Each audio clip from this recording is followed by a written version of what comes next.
Good morning, Big Brother fans. It is Thursday, September 8th, double eviction day. And, it was a slow day yesterday on the feeds.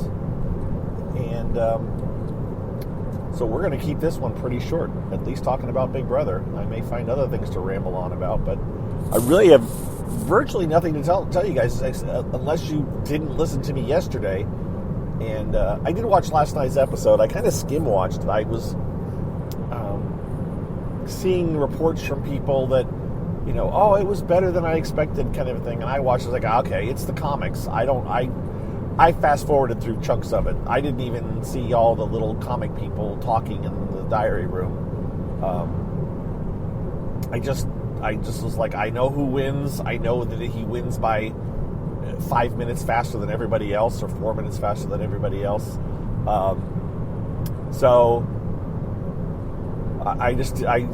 Nothing I saw on last night's episode was like, to me, it was like, it is what it is. I knew it was going to happen, and I'm just amazed at how dominant Michael has been.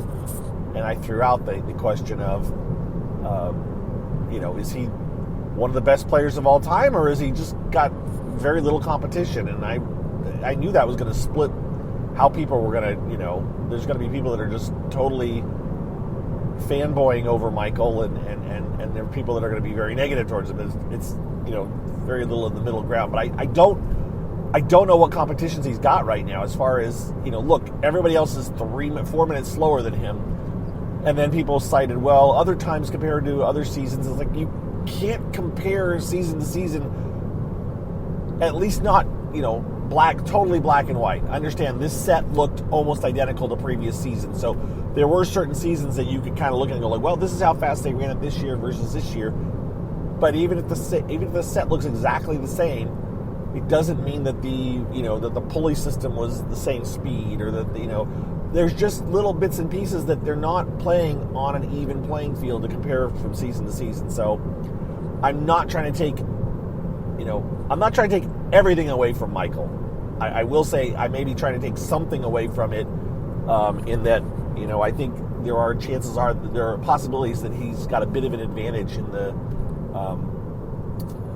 it could be a slightly different scenario, the way that the thing is set up. Everybody else is obviously running slower, though. The second fastest time was Taylor, and then Alyssa and Turner were in there, and Brittany, and then Terrence was way at the back. But that was the middle four, or the middle five. Anyways, yes, they were all bunched up. Terrence was way at the back end. And the other thing to keep in mind is that when you compare times with other seasons, every season they do this. It's one more season of data, of practice, of thought, of expectation.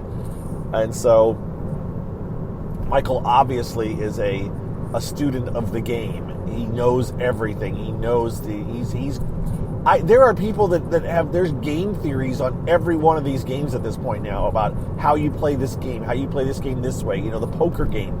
There's a way to play that game to your advantage, the stay or the fold. And Michael is one that is aware of that's how you play it. You play that game this way.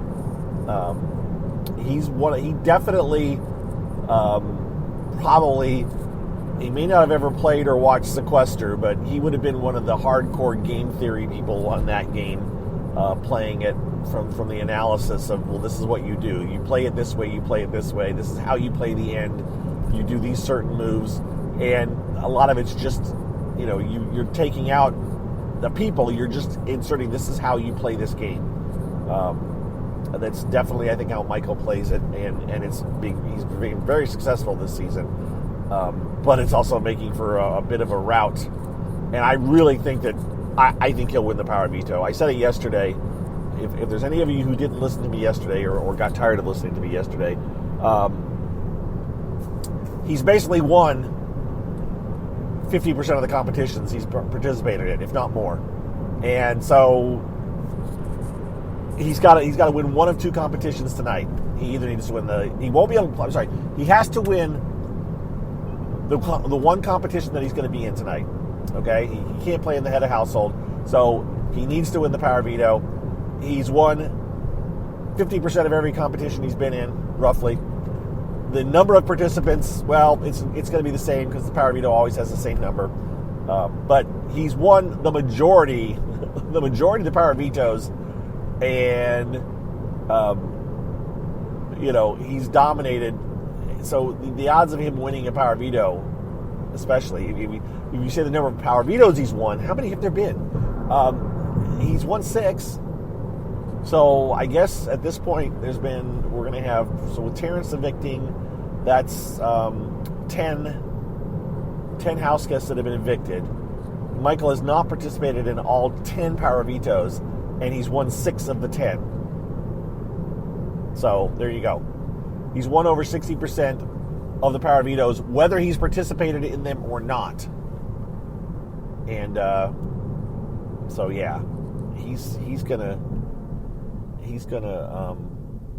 stand a very good chance of winning the power veto tonight, no matter what it is. And so if he wins it, he's safe. If he doesn't win it, there's a chance he goes. It just depends on who has that first head of household. We'll just have to see. How are they going to play it tonight? Again, I don't know. I would admit that if I was a better reporter, analyst of all things Big Brother, I would have looked at last season's double and remembered how they did it. I can't remember. I think, if I recall, last season they just filled the first hour with stuff, and then they ran the second hour like it was a standard 1 hour double eviction. They may do that tonight. They may not even get to the actual double. It's the actual first eviction until the second hour or close to it. Or they may do it fairly early and then not start the double until the beginning of the second hour. That's kind of the two ways I see it going. And so yeah, it's just I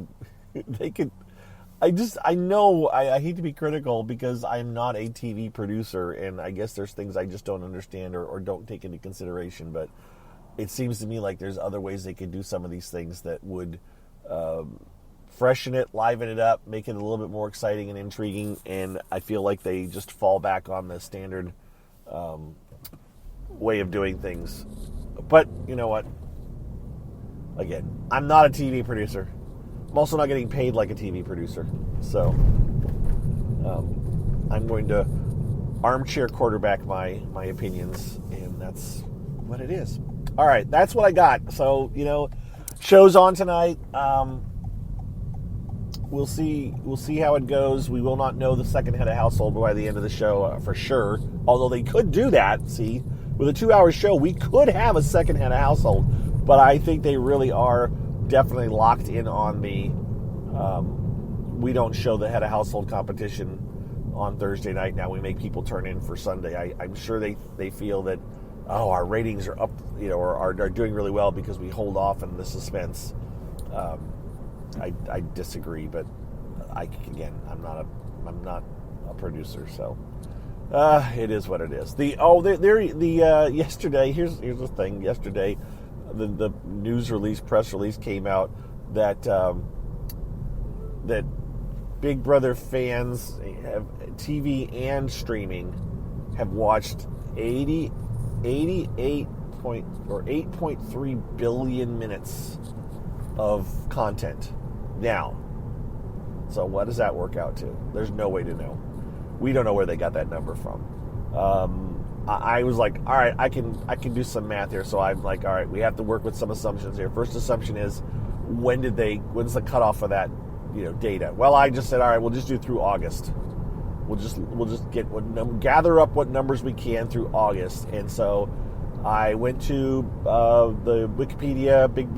Big Brother 24 is, every season has a Wikipedia page with the voting and a brief synopsis of things, and also the ratings and the viewership. And so I went to the Big Brother 24 page. It actually had through. It actually only had through August 24th, but the numbers have actually been fairly consistent in a very broad way, in that the total viewership, including DVRing, for every episode has been between like very high 3 millions to mid 4 millions. Like, so I just went with an average of about 4 million. I actually totaled up the numbers that were on the Wikipedia page, but there were a few days where they didn't have final numbers, and so I just kind of roughed those in at 4 million per day. And I think we've had 2-hour shows with the premiere and the 2-hour show a couple weeks ago. And so I added 2 more hours at 4 million viewers each to those. And I came up with a rough number of, I think it was, I don't have my numbers in front of me actually, it was like 122 million or something. The 8.3 billion, if you divide it by minutes, by 60 seconds by 60 minutes in an hour, worked down to, what was it, 138 million hours, I think. I posted the graphic, and then you take out the 100, and so then you get the total number of, it was 112 million hours of TV time. So that takes a huge chunk out of that number. It actually was more than I expected. When you take the number of TV viewers times 1 hour, it takes a big chunk out. So yeah, most of the time, most of that 8.3 billion minutes was actually TV viewers, which then started to go like, all right, so how many live feed viewers do we have now? There's no way to know this. This is where the numbers get just really even further off the rails. There are, how do you calculate this? Well, again, I went with the assumption, and I don't even remember what, how many days through August 30th were, okay, or through August 31st. I just went with, okay, it's been it was like day 64 yesterday-ish. So I just went with 60 days of live feeds. All right, so we're just saying they've been roughly 60 days of live feeds. You multiply that times 24 hours in a day, and you get, I think it was 1540 or 1440. So like 1,440 minutes or hours total that there's been live feeds to watch. And then you take that number, right? Have I lost all you math people? And you go, all right, so now we have to know how many hours on average do people watch? Because that's the key ingredient. It doesn't matter that there's 1440 hours. How many hours do people actually watch in a day? And I ran with 3 different numbers. I said that people watch 24 hours a day. If people are watching every single hour for 60 days, how many total live feed viewers could there be? And obviously, there's only an average. Not everybody watches even an hour a day. So not even, there's people that watch like 1 hour total out of 1440. There's people that watch 2 hours. There's people that watched, multiple hours a day, 10 hours a day. So I ran with like 3 different numbers. I said, if the average was everybody that watched had watched it continuously since it turned on for 60 days straight, there would be like 78,000 live feed viewers. Okay? If, on the other hand, they only watched 6 hours on average, I think is the number I went with, then it was like, I can't remember the numbers now. You have to look it up. I know that the end result was, if they had watched an average of 2 hours, which is probably still even generous. If all the people that watch the live feed watch 2 hours a day, which we just know they haven't, but that would be in the range of 300,000 live feed viewers. And I think if the number, or 270 or 280, whatever it was, and then if you change that to 1 hour, it kind of doubles that number, and you get in the range of 500,000. So, not nearly, it's kind of one of those numbers you go like, oh, okay. And that number, again, it used to be a little bit more of a number that you could play around with, because the only thing you got for signing up for the live feeds was the live feeds. But this is Paramount Plus people. It doesn't mean that the average Paramount Plus user doesn't click on it every once in a while and just say, oh, what is this live feeds? Click, watches 10 minutes, go like, yeah, I don't know what this is, and then turns it off. So where CBS is getting the numbers, we don't know. Plus, there's flashback times. You can use flashbacks, so you can go back and watch other times, and I'm sure they're counting all of that. So there's all kinds of ways to watch this content, and we just don't know how they're measuring it. But the number, if we were to even go with 500,000, I actually think that's somewhat possible, which is, to some people that are hardcore live feed viewers, is a bit disappointing. It's like, only 500,000? It's actually a fairly big number. And I do recall, and I don't know where in the world we got this number, but I can recall several years ago, someone I was talking with that I felt had a little bit of authority or connection, but again, it could be completely wrong. The 300,000 number was sticking in my mind. Like, well, there's only like 300,000 live feed viewers, or 300,000 subscribers, like pre-Paramount. I don't know where I got that number from, but when I saw the 500,000 on my account, I was like, oh, yeah, that's actually probably not too far off. There's a lot of people online that don't ever watch the live feeds. They just depend on everybody else talking about it and reporting what they see. So, anyways, for what it's worth, there's my crazy, wacky math that I did yesterday, that I posted it, and it didn't get much traction at all. I was kind of hopeful that people would take it and run with it, and nobody did. So I thought I would bother you guys with it. Plus, I have nothing else to talk about as far as Big Brother. That's it. I am done talking about Big Brother now, so go on your ways if you're happy. I have one more other thing to briefly touch on, which is I binge-watched... The heck are you beeping at, person? Oh, I see. A truck pulled in front of a guy driving. Nobody got hurt, so it's all okay. I binge-watched Claim to Fame. I think it was on ABC. It just concluded maybe earlier this week.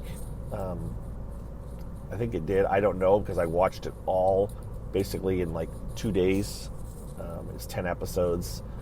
I had my computer running YouTube TV, watching the video on demand, and I have ad blocker, and so I could skip almost all the ads. So I whipped through each episode in like 40 minutes tops. Plus I would skip the intro. That cuts off another 3 or 4 minutes. So, I was watching it in the background. I actually had it on while I was out walking the dog. On my phone, that I had to go through the commercials. But I watched it fairly hardcore, just because I was interested in it. And it was a nice little change of pace. It's a good show. It was a good show. The theory behind it is, or the theory, the setup is that everybody going into this house is related to someone famous, has a claim to fame, and nobody knows who everybody else's claim to fame is, and they proceed to pick each other off based on, you either have to, at the end of every show, one person has to guess another person's claim to fame, and if they're right, that person goes home. If they're wrong, the guesser goes home, and that's how it works. Then you have it's actually kind of Big Brother like, in that two people would end up, quote, nominated, right? The House would vote on one of them to be the guesser that would have to do the guessing, and then the guesser got to pick the person they wanted to guess. It's very similar to other games where the person who's getting evicted has one shot to kind of drag someone with them or pull someone out or kind of set themselves apart, and so it was good. It was edited well. It was put together well. I watched these shows kind of, with a bit of a like, yeah, okay, this is how they're saying it. I have a feeling that there were several times, well, they even admitted it, where, going into the house, they pretty much nailed one of the people right away. Everybody knew who the person was related to. I think it was even more than that. There was a couple that was, well, as soon as it's like, yeah, that's you could see the resemblance, because some of them were very close family members, and you could just tell. These are all younger folks. I say that because I'm not a younger folk anymore, and so you had fairly, the range of who the celebrities that they were related to were mostly young, but there was a couple of older ones. And one of them was a country music star who, frankly, more than half the house had never heard of, kind of a thing. So that definitely was an advantage, at least in that particular game. Anyways, it was fun to watch. Check it out if you have time. I watched it, but I probably just killed my connection. Maybe not. I just disconnected my microphone. I watched it. It was good. It was fun. It was quick, easy watching, but you know what? If I don't ever see it again, I won't lose any sleep over it. So that's it, guys. I parked. I got to get on my car and head into work. We'll talk to you all later. Thanks for your support. Thanks for listening. And have a good Thursday, and hopefully it's a good show tonight. All right? See you later. Bye-bye.